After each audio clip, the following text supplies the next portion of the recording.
ஈசாக்கு தான் ஒரு சரியான முறையில் ஆபிரகாமுக்கு முதல் பேரான குமாரன். இந்த சேஷ்டபுத்திர பாகம்னா முதல்ல என்னன்னு நமக்கு தெரியும். யாத்திராகமம் 13:2 வாசிங்க. இன்னொரு ஆள் உபாகமம் 21:17 எடுத்துக்கொள்ளுங்க. வாசித்ததுக்கு அப்புறம் அதுக்கப்புறம் வாசிங்க. யாத்திராகமம் 13:2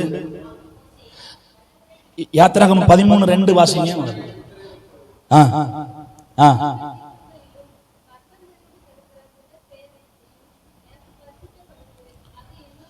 அது என்னுடையது என்றார். இதுல கவனிங்க, சேஷ்டபுத்திர பாகம்னா என்னன்னா, கர்ப்பத்திலிருந்து முதல் பிறக்கிற எதுவானாலும், ஆடு மாடு மிருக ஜீவன்கள் மனிதர்களுக்கு பிறக்கிற முதல் பிள்ளை எதுனாலும் அது கர்த்தருக்கு தான் சொந்தம்.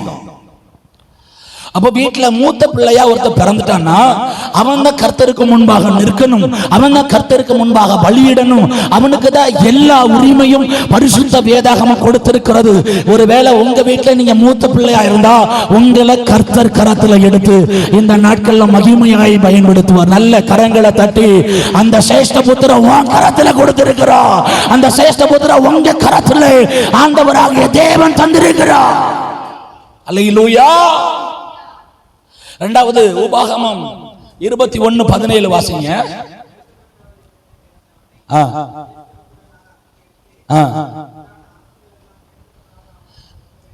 பாருங்க, சேஷ்டபுத்திரன்னா ஆஸ்திகள்ல 2 பங்கு அவனுக்கு கொடுக்கணும். மூத்த பிள்ளைன்னா அவனுக்கு 2 பங்கு. இப்போ யாக்கோபு கவனிங்க, இரண்டாவது பிறந்ததுனால இவனுடைய எண்ணம் எல்லாம் சேஷ்டபுத்திர பாகத்தின் மேல இருக்கிறது. ஏன்னா ஆபிரகாமுக்குள்ள சொத்தும் ஈசா கிட்ட தான் இருக்குது. ஈசாக்கினுடைய சொத்து அவரையும் கர்த்தர் 100 மடங்கு ஆசீர்வதிச்சு வச்சிருக்கிறார். ஒரு பெரிய ஆசீர்வாதம் இருக்கிறபடினால ஏசாவுக்கு இந்த 2 மடங்கு போயிடக்கூடாது.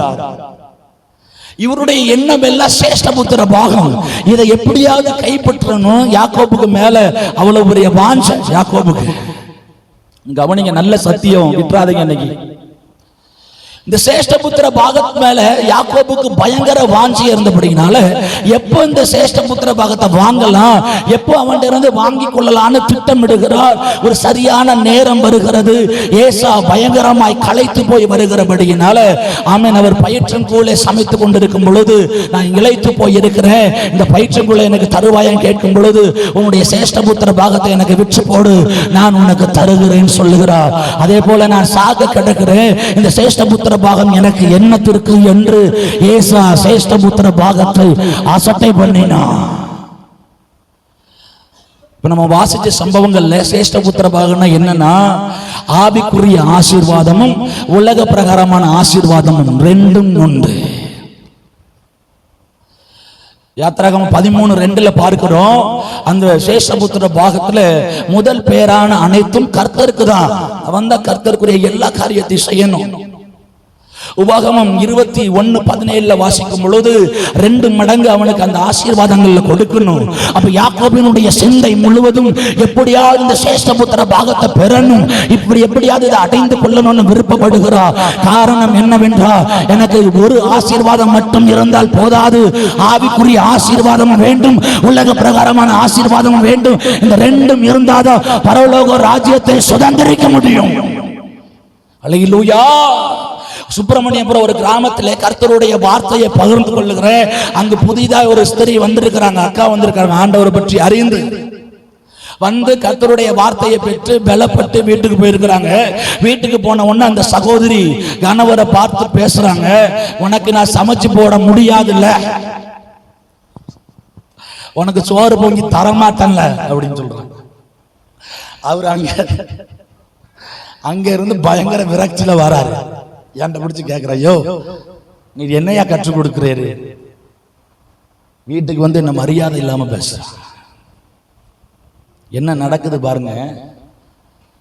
ஆவிக்குரிய வாழ்க்கையில அமர்ந்துட்டு உலகத்தையும் பேலன்ஸ் பண்ணி கொண்டு போக முடிஞ்சா மட்டும்தான் உங்களால ஜெயமாய் வாழ முடியும்.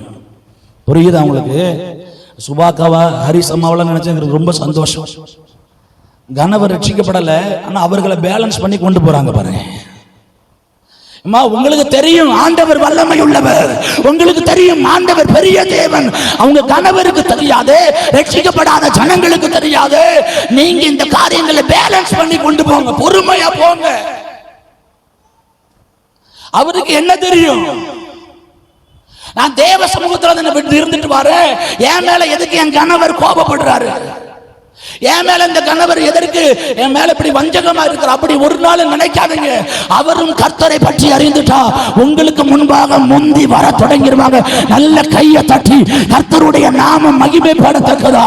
எனக்கு அருமையான தேவ பிள்ளையே, ஆவிக்குரிய வாழ்க்கையில இருக்கும் பொழுது உலகத்தையும் பேலன்ஸ் பண்ணி நடக்கணும். ரெண்டுலையும் சமமா இருந்ததை பரலோக ராஜ்யம் போக முடியும். சர்ச்சுக்குள்ள வந்து துள்ளி குதித்து அந்நிய பாஷை பேசிட்டு வீட்டுல போய் கணவர் மரியாதை இல்லாம பேசுறது, பிள்ளைகளை கெட்ட வார்த்தையில பேசுறது, நீ பரலோகமே போக முடியாது. ஆண்களுக்கும் அப்படிதான். சபைக்குள்ள வந்து கர்த்தரை நல்ல ஆராதிச்சு வீட்டுல போய் மனைவி அடிக்கிறது திட்டுறது, நீ பரலோகம் போக முடியாது. பிள்ளைகளுக்கு அப்படிதான்.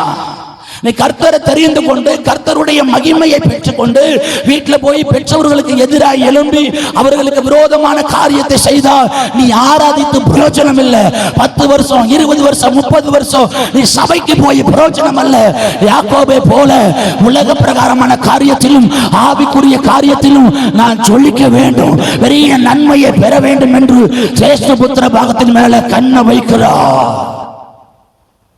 அந்த யாக்கோபுக்கு தான் 2 பரிவார ஆசீர்வாதங்கள் வருகிறது. வசனம் சொல்லுகிறது, யாக்கோபை சிநேகித்து ஏசாவை வெறுத்து என்ன ஆண்டவர் சொல்லுகிறார். சேஷ்டபுத்திர பாகம் எவ்வளவு மகிமை உள்ளது பாருங்களேன். ஒருவேளை இந்த கிராமத்துல நீங்களும் சேஷ்டபுத்திர பாகத்தை போல மூத்த ஆளா ரட்சிக்கப்பட்டிருக்கலாம். உங்களுக்கு தான் ஆவிக்குரிய ஆசீர்வாதமும் உலக பிரகாரமான ஆசீர்வாதமும் வரும். வேலை உங்க குடும்பத்தில் நீங்க ஆளா ரட்சிக்கப்பட்டிருக்கலாம். உங்களுக்கு தான் ஆவிக்குரிய ஆசீர்வாதங்களும் உலக பிரகாரமான ஆசீர்வாதங்களும் வரும்.